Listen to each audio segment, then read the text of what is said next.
This your boy Daniel Lyons Evans, and this is Story Time Inside the Den, and the next episode starts right now. Understand soul shit. Hey, yo, Ash, you a fool for this one. It's like It's a video. it's like this beat just sings. Video. Comes off often. Pain in my soul. Yeah. Pain in my soul, let it rain from my soul. Gotta find myself, that's the goal. Wrote myself a letter, that's from soul. All that shit, it came from my soul. Tryna find a way to let it go. But my diamond in the rough, but still a rough diamond. Pressure made me, I'm blowing up like I'm detonating. Found my passion, you can't separate me, yeah, I'm levitating. I know you thought you knew me, but I promise you ain't know me. And even if you knew me, I ain't nothing like the old. This episode starts right now. So tonight's story is going to be a story of resilience and a story of second chance. It's a story that's near and dear to me, and a lot of people don't know this story, but I will be breaking it down tonight on Inside the Den, story time Inside the Den.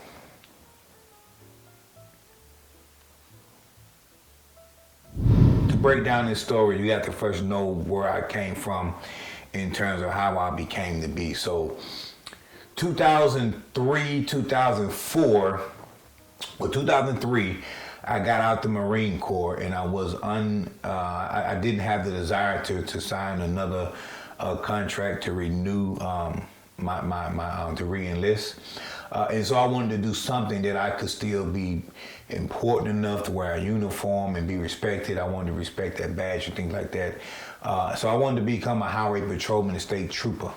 I heard that the state troopers was about the closest thing you're going to get to being a Marine as a civilian, because they had a very extensive training, and the state troopers training is the only thing that's compared to Marine Corps boot camp. So I was actually up for the challenge, just coming out the Marine Corps, wanted something else to challenge me, and so I wanted to become a state trooper. However, I didn't want to just jump out there. I wanted to get some experience first, working, before I got to the state trooper school. And so I got a job working at the county jail as a deputy sheriff. And I worked there from 03 until 06 was when I actually stopped working there. So about 3 years. It was my first job after getting out the Marine Corps. And I'm not going to tell that story because that's a whole nother story, but I worked at the Sheriff Department for about 3 years. And as I was working at the Sheriff Department, just dealing with inmates and things like that, a lot of the people that I had been missing from school that I hadn't seen from my, from a long time, you wonder, where are these people going? Where's everybody going? Where this guy going? Where that guy going? I used to know this guy. This guy used to be my buddy. And you get to a point where you start missing people. You don't know if they dead or they moved away or whatever. Come to find out, they was all at the county jail. And when I got a job down there, I ran across about at least 15 of them guys that I knew before that was actually in there. I would try to take care of my guys and things like that, make sure they was good to go.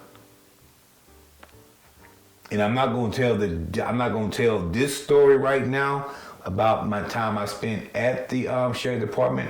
So I'm leading up to this next story, but I got to tell you where I'm going from this story. So working there for 3 years, it's just one of those things. I was a very arrogant guy at this time. I was a hothead. I was very just judgmental, and I just very stereotypical, always stereotyping people and things like that, passing judgment on people.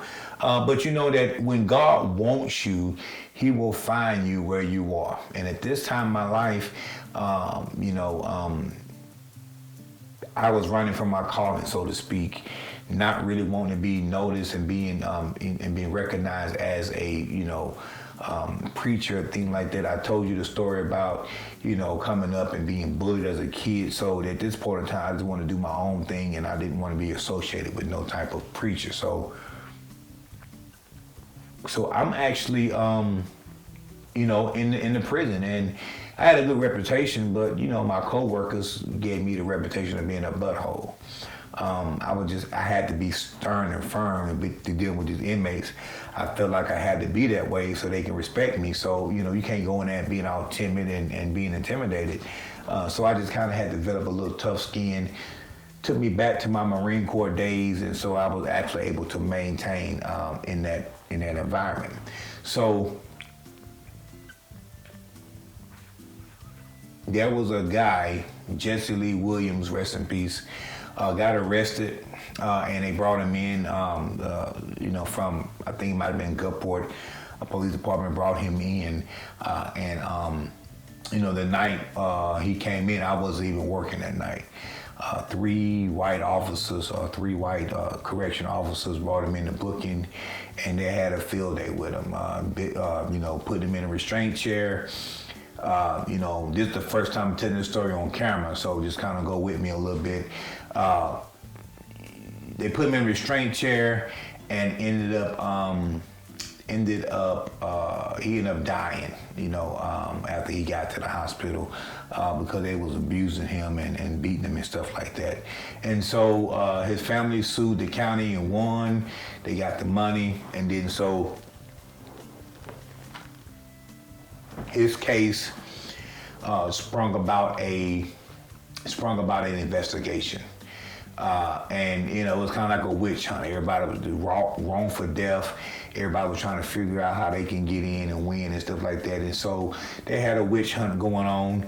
And understand, I'm telling this story with mild detail because I'm going to come back and tell it on another episode. But just trying to get you where I am, have to tell these key points. So the first point, remember that I was running from my calling, number one.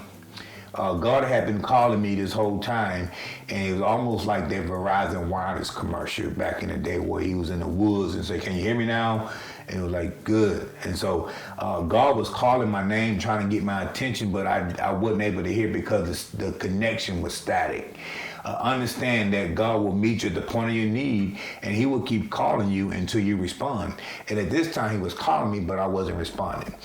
So I ended up getting indicted by the federal government for depriving inmates of civil rights, meaning that I wasn't there when it happened, but because it was a conspiracy, it's one of the hardest charges to defend, because you don't have to actually be present for a conspiracy to take place. For an example, you take somebody to the store at an Uber or a Lyft, and they go in and rob a bank and get in your car, and you don't know nothing about it. You take off, you're part of this conspiracy. Even though you don't know what happened, that's how it works. So be careful who you pick up, be careful who you interact with, because other people's problems can become yours, and they can just rob a bank and toss a gun in your lap, and you don't know what's going on, and you get busted. Anyway, so because I wasn't there, wasn't part of this situation, I was charged with a conspiracy because they say I knew something, but I didn't tell it. Or I had information, I didn't reveal it, so that made me part of the conspiracy. So no evidence on me. In fact, the prosecutors told me in a room that you don't have to have any evidence on him that he done anything wrong. All I have to do is convince a jury that you done one thing wrong, and then you go on for life. And then being in South Mississippi, which is one of the most racist states in the United States, having 8 white co-defendants, and then having a jury selection being a jury of their peers and not my peers, I pled guilty because I didn't think I was going to receive a fair trial. So fast forward from all of how I got there. So, you know, normally when you have a situation going on like selling drugs, you know, selling drugs equal prison. Or if you're stealing, that equals prison. The lifestyle I was living, yeah, I was arrogant. Yeah, I was, you know what I'm saying, judgmental and all that kind of stuff. But I wasn't living a life that equals prison. So how I got there was so confusing to me. Is why am I here? And you wonder why things happen to your life, but you really don't know the plan until God has revealed it to you. So I was trying to fight this thing in my own mind and fighting God, like, listen, why I gotta do this? Mind you, 3 months prior to that, or 3 months prior to me going into the prison, maybe 6 months prior to me going into the prison, I had asked God for patience. And God is a God, he does things in seed form. So if you ask God for something, he's not going to zap his fingers and give it to you. If you ask God for an apple, he's not going to give you an apple. He's going to give you an apple seed, and you plant the seed, and the seed will grow, and it will grow into a apple tree, and the tree will bear you more than one apple, and then it will give you shade as well. So God is a God of surplus. So I asked God for patience, and what better way to get patience than put me in a place where I got to have patience. So I ended up in this prison, and I had remembered when I got there that I asked for this. So I couldn't really do too much whining, because something that God was working on the inside of me. So the first thing was, I told you, God will meet you at the point of your need. I was arrogant, I was this, I was that. And then so two, I'm in this and I'm thinking to myself, okay, why am I here? And when I got on that yard the first night, I remember hearing God say, "Can you hear me now?" And his voice was loud as I can ever hear before. And I said, "Yes, Lord." And he said, "Now that I got your attention, there's some things I want to talk to you about, and it took me to get you here to have it done because you haven't been listening to me." And I had to confess and say, "Yes, Lord," blah, blah, you know, all that kind of stuff. And so this story is a story of resilience and second chances. So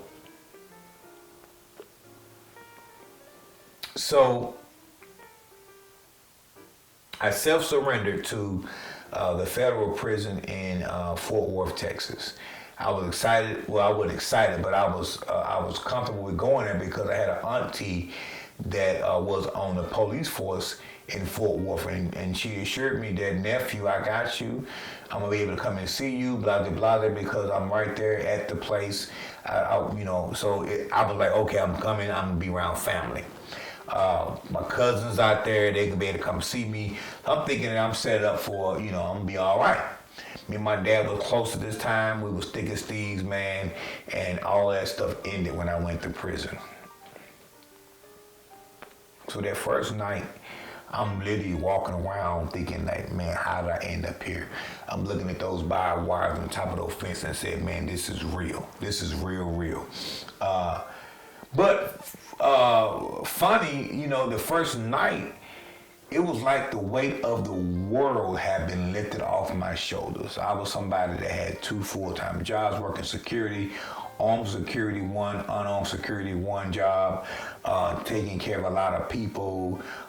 You're really just doing a whole lot and being responsible for a lot of people. So when I went to prison that first night, I didn't have no responsibility. I really had an eye opener that this is real. And it was the weight of the world had lifted off my shoulders. Some people understand that they have to be arrested to be rescued. Some people have to be locked up to be set free. Okay, so in this time in my life, I was trying to find out who I was. And God showed me who I was in that prison. And so I came in there, and because of the charge, the private inmates of civil rights, I got to the check-in. Now understand, I self-surrendered at the prison, so at this point I had never had handcuffs on. Self-surrendered back home. They indicted me, went through the system, got charged, and then I had to do my plea, get my guilty plea, and then self-surrender at the facility. And so now I'm at the facility at the front desk checking in and all this kind of stuff, and they telling me that I wouldn't go down there with this charge. So I don't care what you got to tell them anything, but don't tell them this because you're gonna have a hard time. And so I said, okay, come up with something quick before I get to the thing down there, because once they get down there, they're going to ask you 1,000 questions, and you got to be able to answer them without hesitation, because whatever you tell them, that's what they're going to go with. And they guys are very smart. They know how to find out what you're doing if your stuff ain't airtight. So I come in there, they escort me down, and I get to my unit or whatever, and the first unit I'm in is like it's like a open bay. Reminded me of boot camp. You got a bunch of bunk beds all down the line, and that's what they had me at first.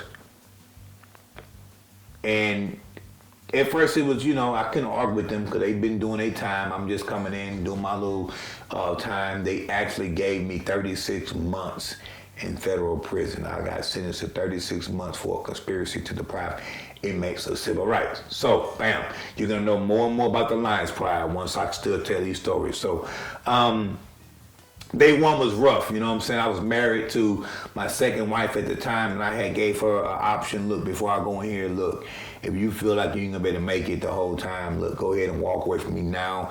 I'd rather recover from this than to have you say yes and then end up getting a Dear John letter. I was trying to let her off the hook. She refused. So I said, okay, we gonna ride. So boom, I expect you here now because you made the decision to ride. I expect you to be here. So I don't want no foolishness, you know, while we in here. I'm just making sure we good. So first night was rough because reality set in.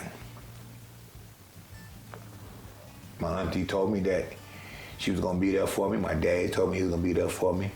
My wife said she was gonna be there for me. Everybody in my world said they was gonna be there for me, but here is where the rubber meets the road. This is when you really find out who's on your team, who's in your corner. So that first night, rough. I'm talking to God, I'm crying. Talking to God, I'm crying. Talking to God, I'm crying. Why did I have to go through all this to get your attention, son? Why did I have to go through all this? But it's gonna be all right because I'm gonna get you through here. And the scripture that really got me, you know, settled in my spirit was Matthew 5:25. And it said, agree with thine adversary while you are in the way with them, lest at any time they hand you over to the officers hand you over to the judge, and you will not get out until you have paid the uttermost farthing. And when I read that scripture, my pastor, Greg McGee, Sr., the pastor of Empowerment Ministries Christian Center in Gulfport, Mississippi. If you're watching, Greg, shout out to you, brother. Thank you for that.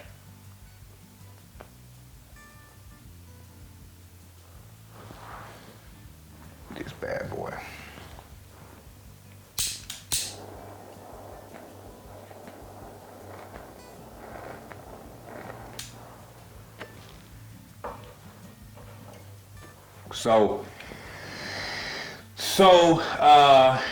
I mean, I try to find my groove. Found out what they were having service set and things like that. I wanted to plug into the service and I wanted to get grounded. Had my Bible. And I started my little journey, you know what I mean, making sure I was getting the thing right. I remember I was really angry. I was really just confused and angry, and I reached out to my auntie and told her that I needed her help and this and that. My auntie wrote me a letter back. Now, my auntie was a lesbian for quite some time, and so nobody really judged her for that. That was her thing, not judging her. She's my auntie, and I love her dearly. I love her dearly, but we had a bond at this time.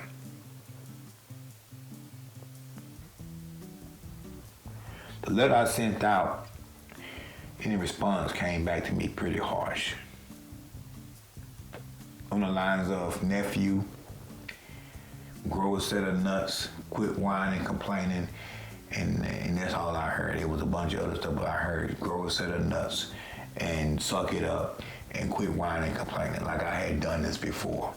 And I guess she was trying to give me some tough love, but it was the wrong time for that tough love. I sent my auntie a letter back, and I said some really harsh, mean things.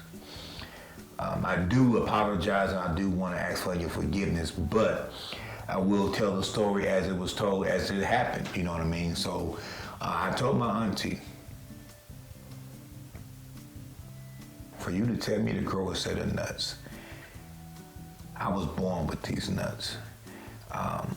You are a dyke or whatever, you're trying to be a man. I was born a man. So don't come at me about growing a set of nuts when I was born with these nuts and you trying to grow some nuts.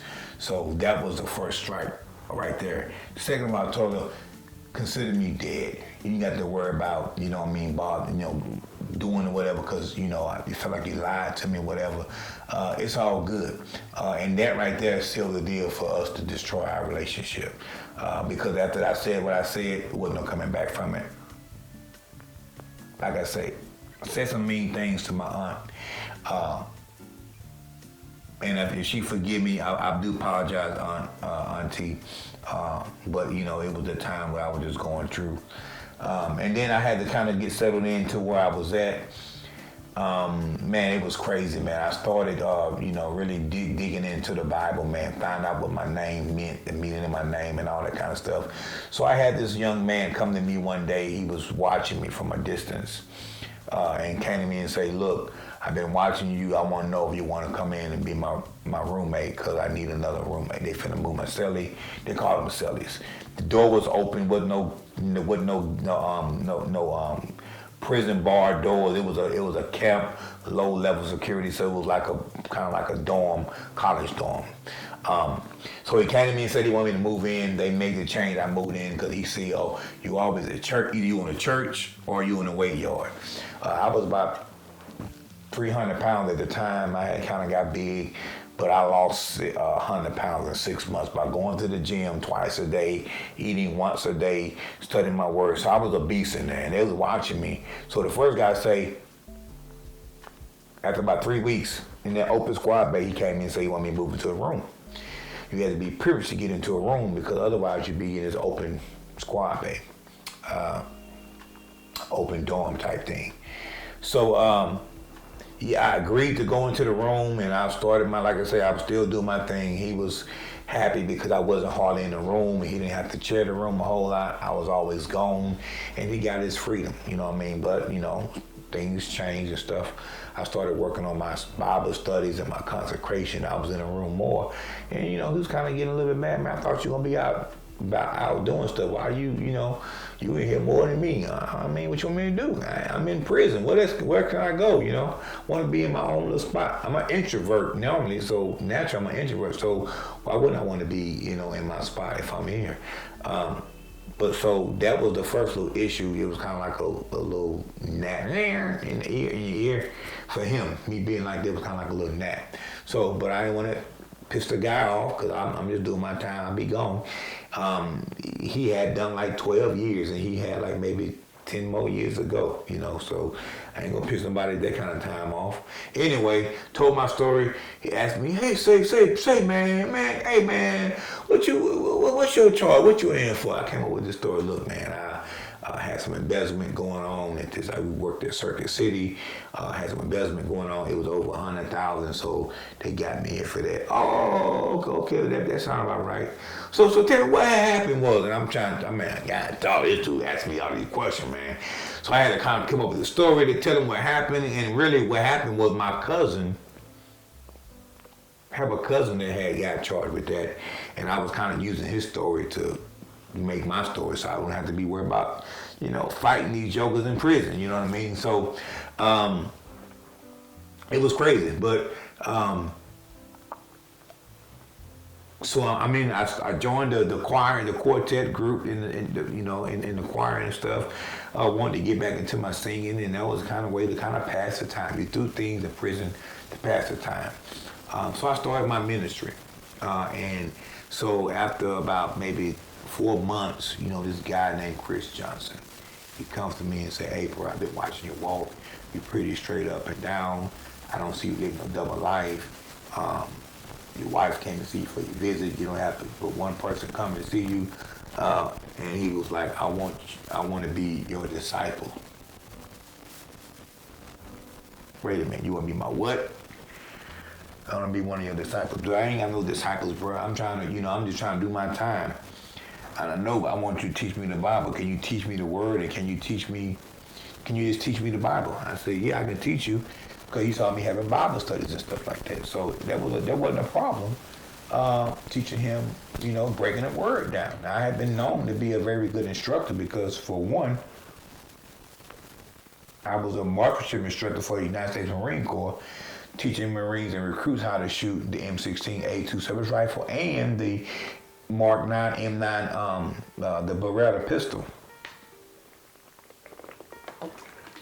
So, and then I taught my first wife how to drive, and you know, at this point, I was a very good instructor. So, breaking the word down was not really a hard thing. It was very easy for me. Does this guy, Chris Johnson, been in there for 7 years. And he had like maybe 15 years ago or 7 years ago, something like that. And he had a bit of a story.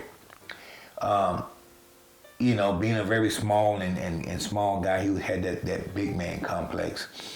I guess they tried him or whatever, them boys. When you hear somebody say about them boys in prison, that's them homosexuals and them boys.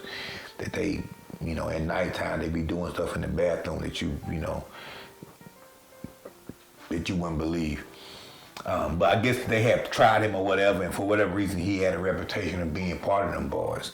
But I am the one for resilience and second chances. So if the man had changed his life or he was trying to change his life, then I'm not going to judge him for what he did in the past.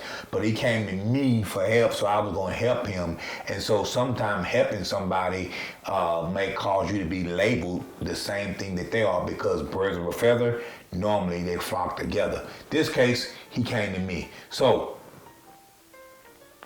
my steady come tell me, hey man, you ain't worried about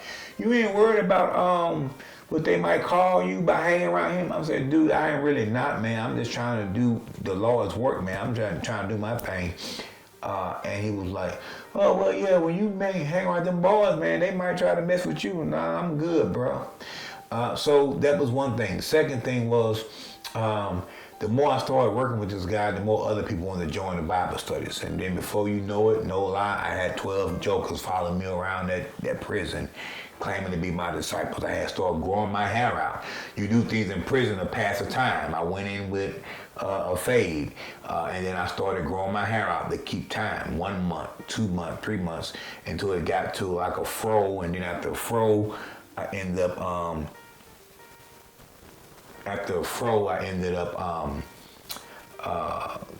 I put a texturizer in it to relax it and lay it down a little bit. So boom, you know, it started growing out a little bit. And then so, you know, I guess everybody started watching more and more and more.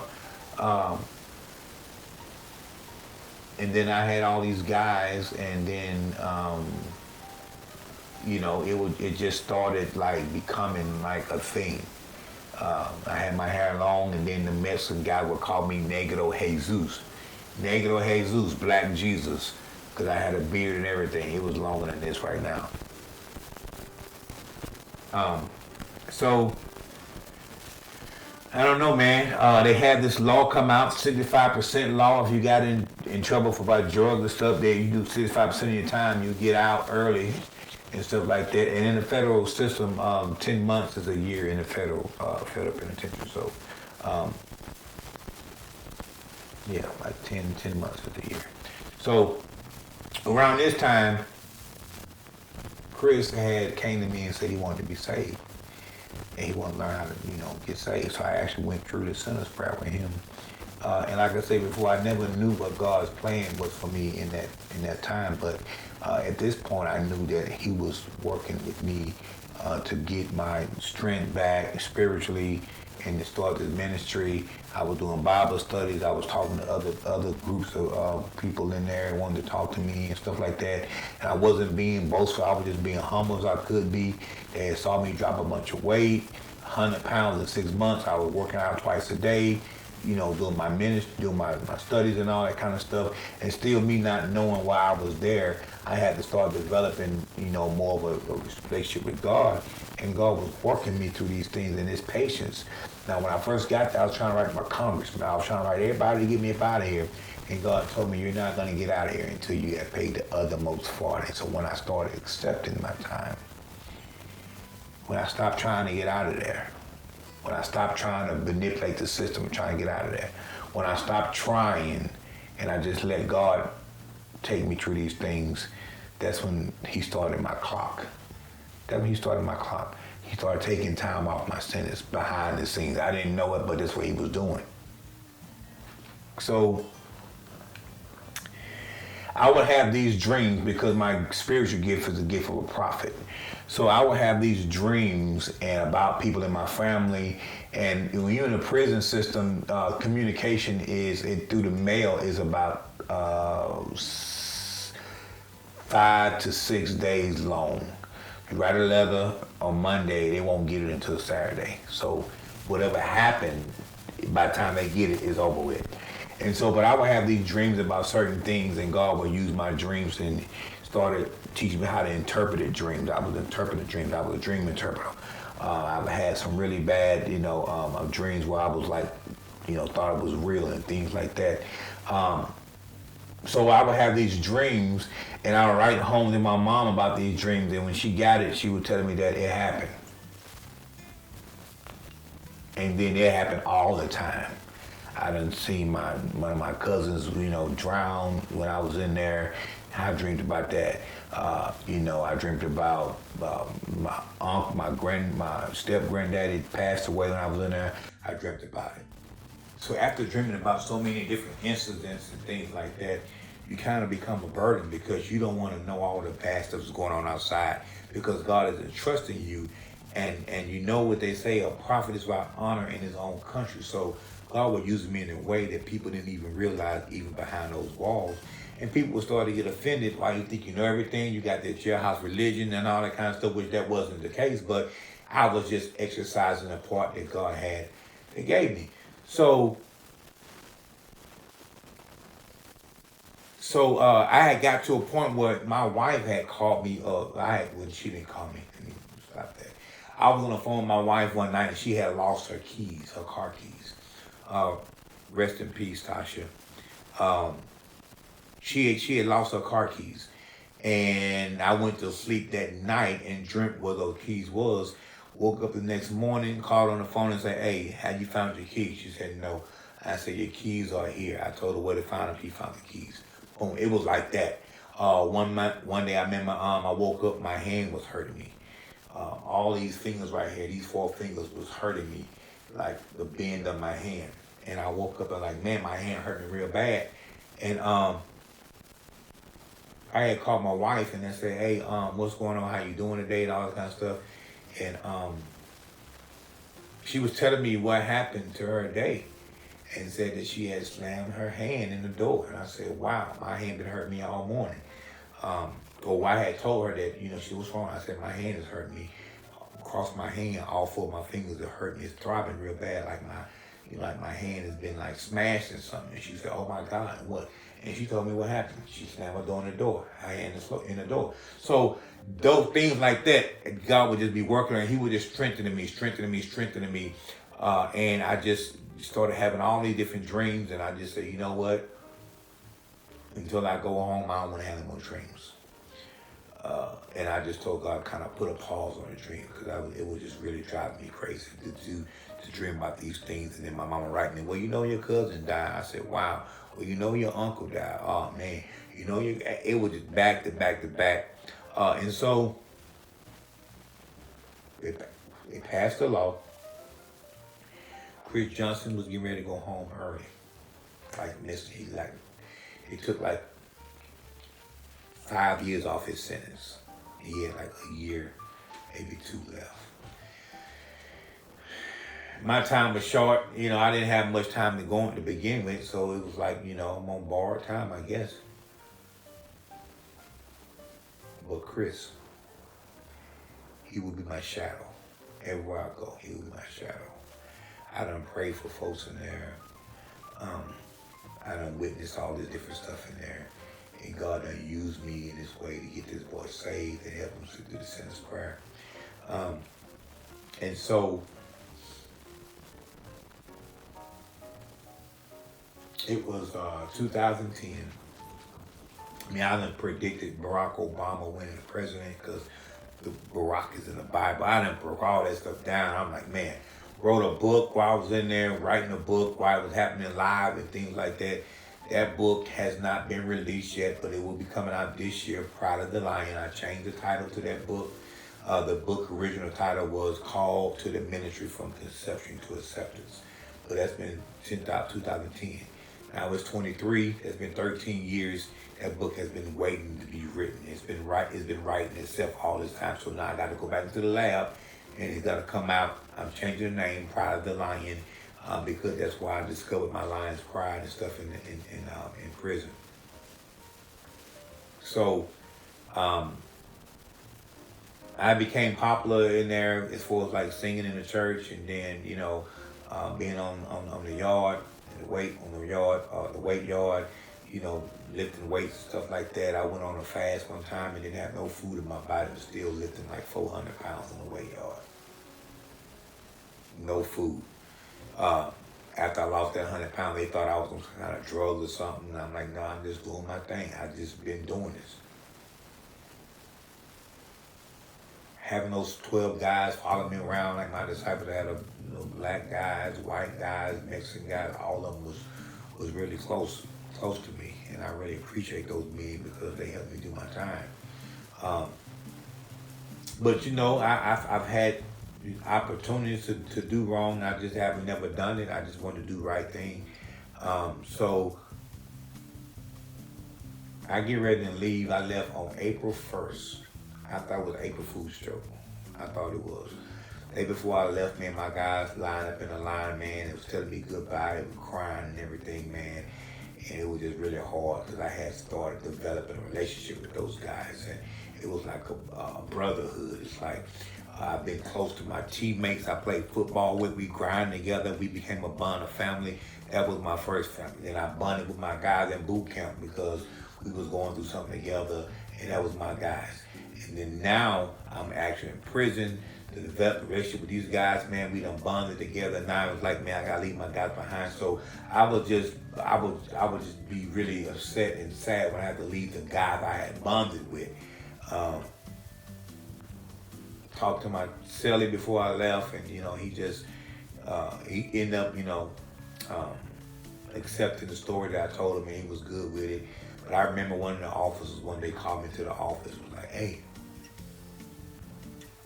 what's your name, what you do? Told him my story. He said, what you really do. And I really like, man, come on. Dude, the door was closed, locked. They said, hey, man, is this you? I said, yes. He had put the article on the internet about what I had done, what I was involved with the conspiracy and all that kind of stuff. What was your involvement? Told him my involvement. I wasn't there. I got this charge based off of being conspiracy and all this kind of stuff. He was like, well, don't let them know that. I said, I ain't let nobody know. Yeah, I ain't gonna tell nobody. He cool. I was scared that day. I thought that they was gonna try to, blackmail me or something, but it didn't. God was with me. But the thing that was supposed to rip me apart, and the thing that about the lion's den is that was my lion's den. That prison was my lion's den, because what the devil meant for bad, God turned around and meant it for my good. And what was supposed to have ripped me apart and tore me down, it actually strengthened me and made me stronger. See, I had to go to that place because the Bible says, Psalm 23 is, the Lord is my shepherd, I shall not walk. He maketh me lie down in green pastures. So God had to make me lie down in green pastures. And then it says he lead me beside the still waters. You can't drink from a fast moving body of water. It has to be slowed down. You can drink or you'll drown. So being there in that capacity, God had to make me lie down in green pastures and lead me beside the still water so he can talk to me and help train me to get into where I need to be and just to start, my ministry. And so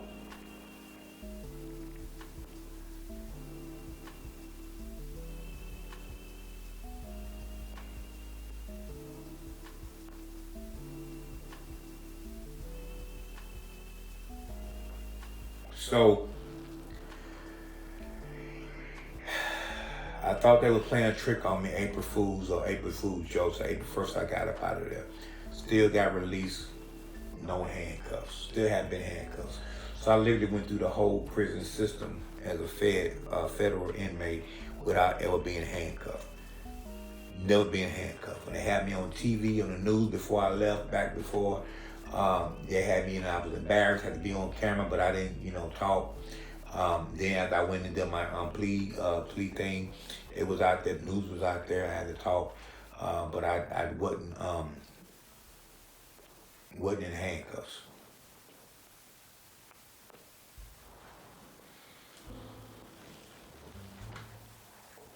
Hope y'all enjoying the story so far.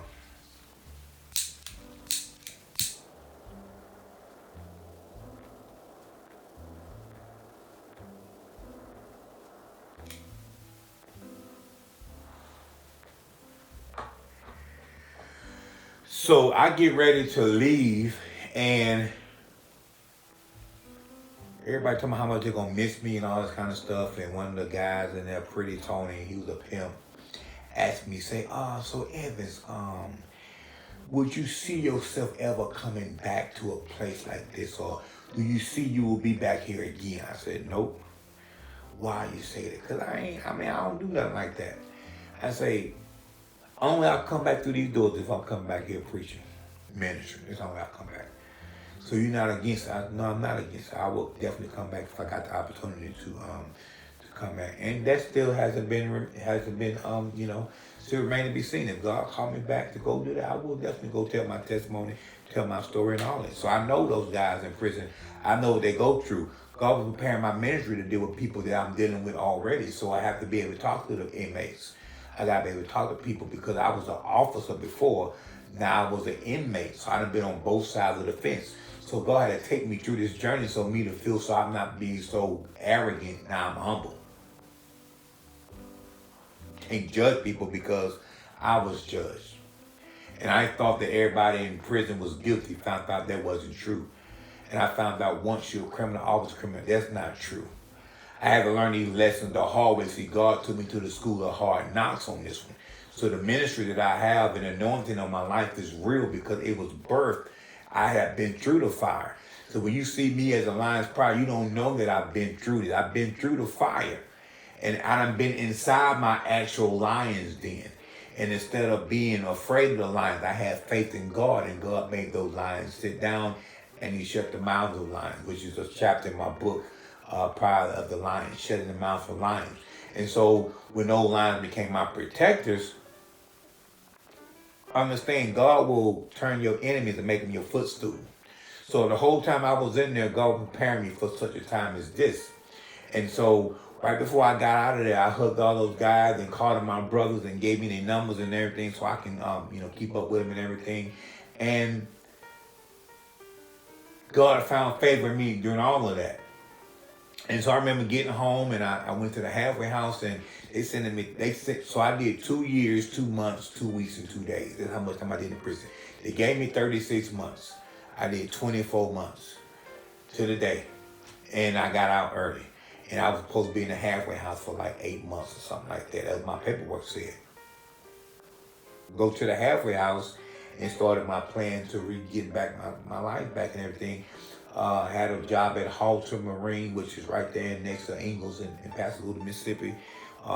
They fired me because I was like maybe 5 miles or 5 feet of, some crazy mileage from the halfway house. You got to be this much distance. And they found out after my first paycheck that I was like maybe 40, I don't know, something like 45 yards or like maybe a half a mile out of range and maybe quit the job.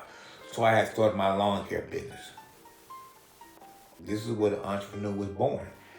Started a lawn care business so I could pay my halfway house. Supposed to been there for 8 months. They gave me 2 weeks. I was back. I was on house arrest. So I got out of there early. After 2 weeks being in the halfway house, they sent me home on house arrest. I had to pay for that bed. So I had to still work a job to pay the bills, to pay that bed fee. I had to pay that bed fee. If I didn't pay that bed fee, I'll have to go back to the halfway house. So I had started a lawn care business so I could have cash money. 2010 was the year of the oil spill, BP oil spill. So they were giving out checks then. If you have your business been affected by the oil spill, put a claim in. I had just got home. I say, shoot, let me try it, give it a shot. Put it in, got denied, but hey, you'll miss all the shots you don't take. So I shot my shot, got denied, but it was doing these kind of things in 2010. Michael Jackson had just died. Barack Obama had got elected back in that election. So it was a whole new world, a different world. From where we come from, it's a different world anyway. So about a month later,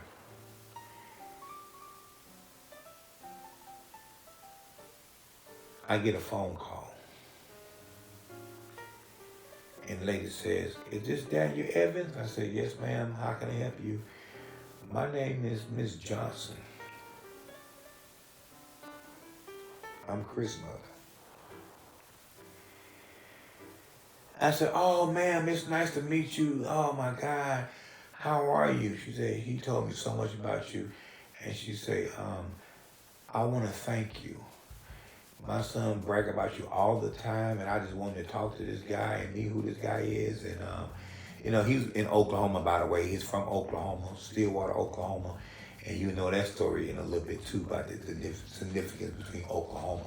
So, told me about, she introduced herself to me, and she started thanking me. I'm like, why are you thanking me, ma'am? I was his friend. She said, no. He said that you made sure he got saved. You said the sinner's prayer for him. You walked him through the Bible. And my son had a bad reputation at one time about, being, the boys. It was harassing him and all that kind of stuff. He had been trying to do the right thing all that time for 7 years. When he said he met you, he finally got it right. I gave all glory to God. Give all glory to God. Then she dropped a bomb on me, a bombshell on me. I wasn't prepared for what she had to say next. She told me that her son had passed on the weight yard. Working out in some kind of way, the weights dropped on him. He had a heart attack, something. He died on the weight yard. I started crying like a kid, like a baby. I said, oh my God, this is my guy. And I was waiting for him to get out. He was coming out of there. He was on his way out the door. Then she shocked me. She said, don't cry for me. She said, I'm fine. I want to thank you because before, I didn't know if my son was going to make it to heaven or not. But because he met you and you helped him, I know my son is going to be in heaven because of you. And I couldn't stop crying.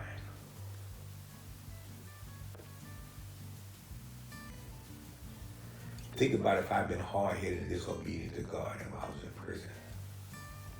Chris don't get saved.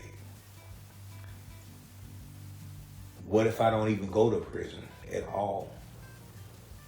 Chris don't get saved.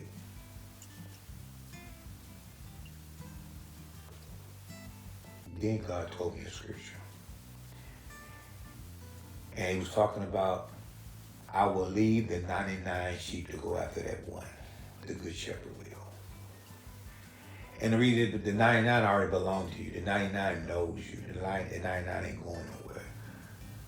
But I'll leave them to go get that one, because that one, that's who I want to go get. And so I say, God,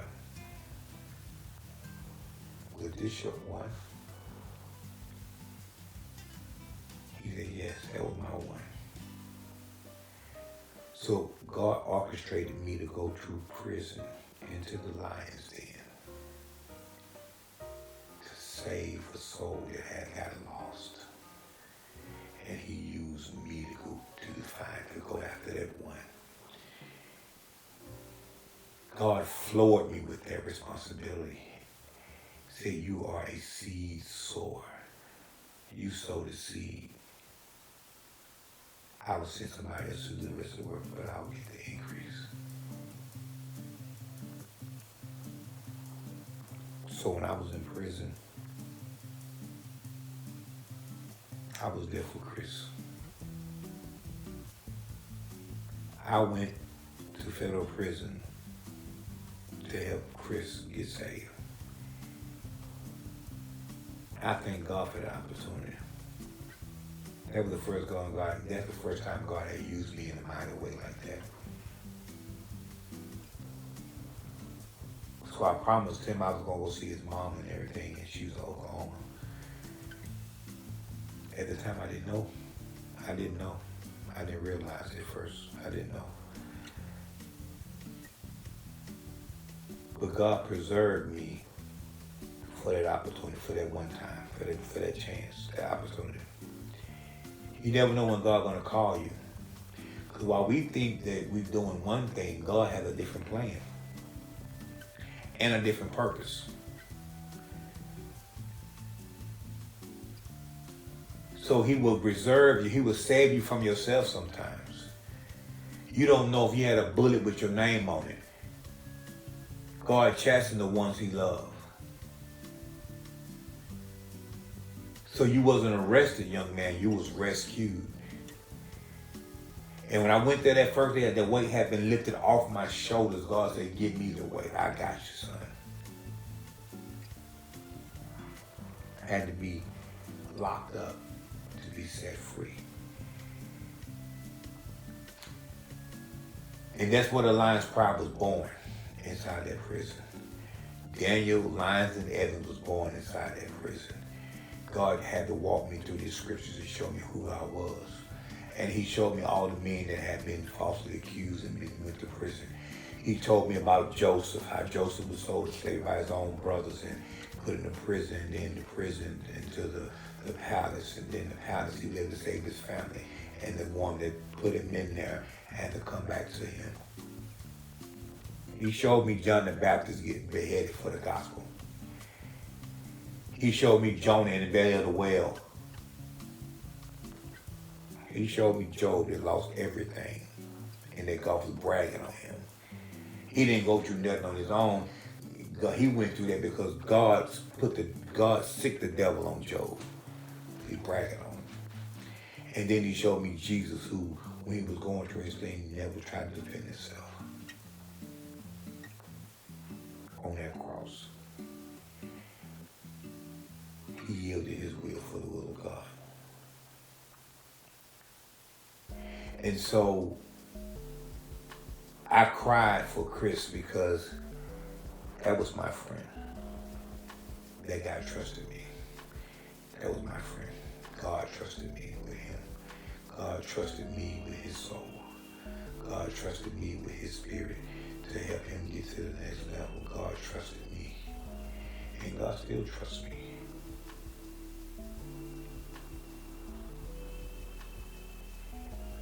This is the story of redemption.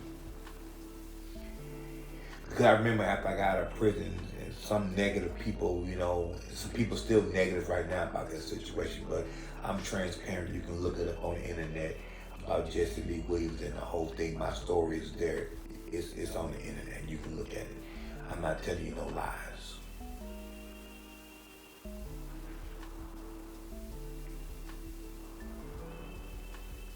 But God had to take me through all that. He showed me some things. But Daniel Lyons and Evans was born inside that prison because instead of that system taking up and killing me, it system made me stronger. And like I said, somebody came and said, oh, he got what he deserved. And I said, what did I deserve? What did I deserve? When you break that thing down, I had to go back and say, you know what? You're right. I did get what I deserved. Because what I deserved was a second chance. What I deserved was an opportunity to brag on God. What I deserved was a chance for God to finally talk to me and be able to teach me some things that only he can teach me. What I deserved was restoration. What I deserved was the patience that I got while I was in that prison. What I deserved was a stronger family that had to pull together for the good of the family. What I deserved was an opportunity to meet Chris. So yeah, I got what I deserved. What do you think I deserve? Because yeah, I lost my house. Yeah, I lost cars. Yeah, I lost some people in my family. But what did I really lose? When you count the cost, only what you do for God is going to last. I can stand on that. I've been standing on that since I was a kid. As a man, I stand on that. Only what you do for God is going to last. So I got what I deserve. Ladies and gentlemen, I am a product of my environment. I got what I deserve. I've been more successful post-prison, come on somebody, than I was pre-prison. Before prison, all I ever did was graduate high school, go to the Marine Corps.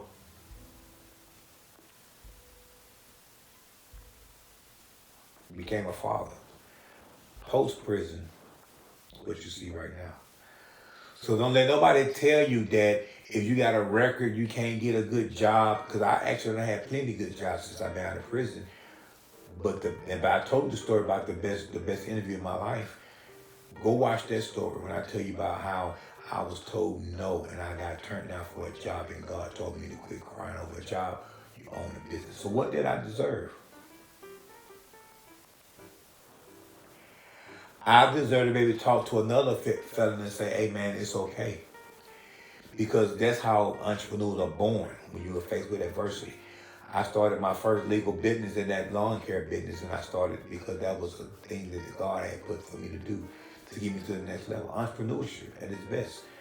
But I can tell you that when I was a kid, I had a lawnmower, and I had about 15 yards I used to cut as a kid. So that wasn't something that was new to me. That was something that's already in me from a kid. But impacting lives has always been my purpose.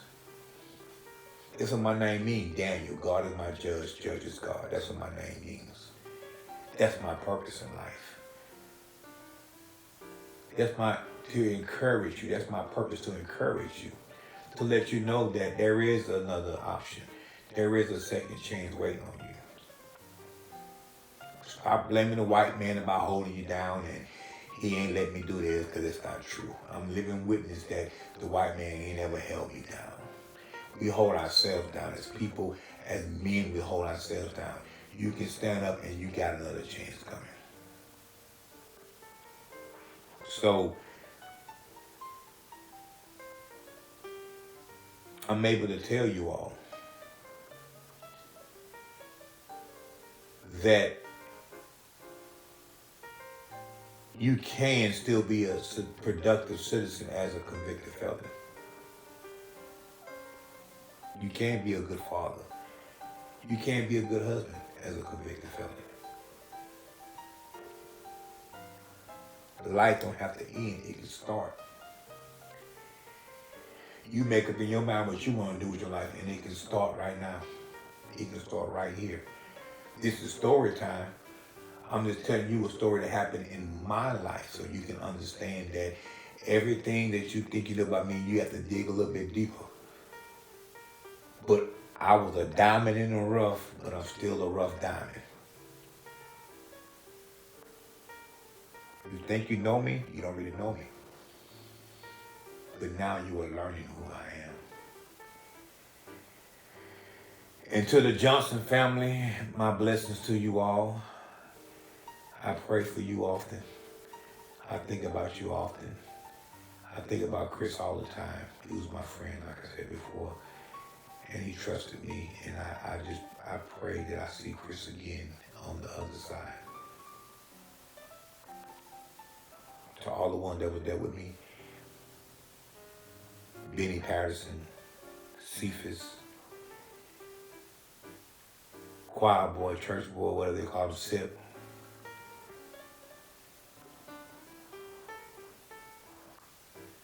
Pray for you all as well. Craig Pyatt, I was with him over there. He's in South Carolina.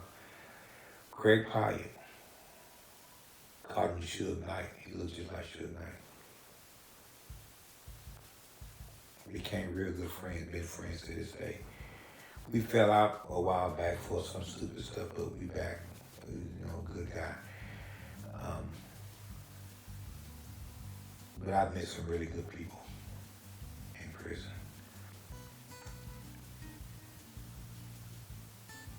And I want to thank them all for being part of my life, man, because that experience don't happen. You never see the lives I have right now.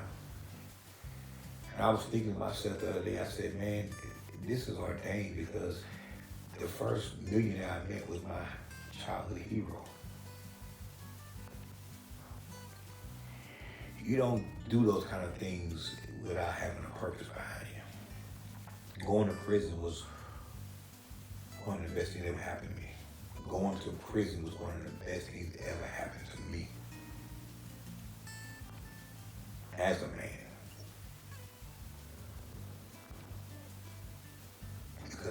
who I was. I learned who God was. I learned the power of prayer. I learned how to really tap in and hear God's voice.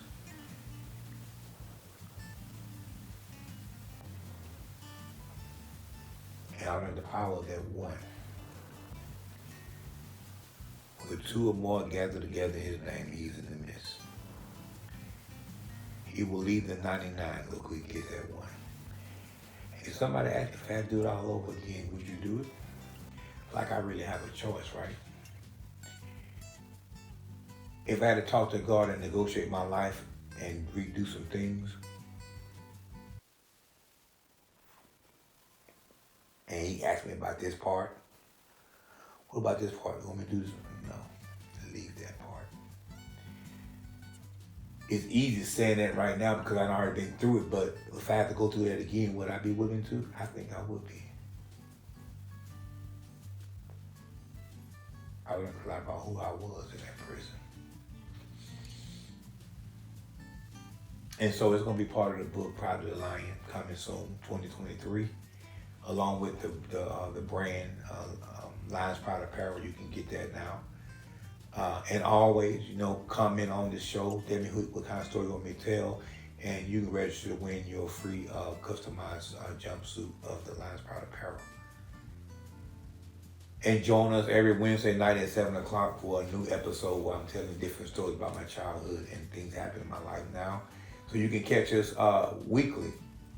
And so I want to thank you all for joining me on this night's story time inside the den, where I'm talking about redemption and second chances and my time experience inside prison as a federal inmate.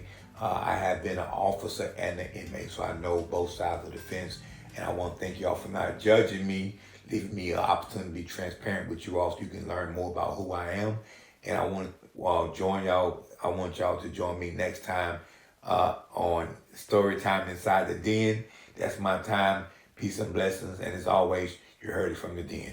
Peace. Yeah, I'm levitating. I know you thought you knew me, but I promise you ain't know me. And even if you knew me, I ain't nothing like the old me. And the next episode starts right now.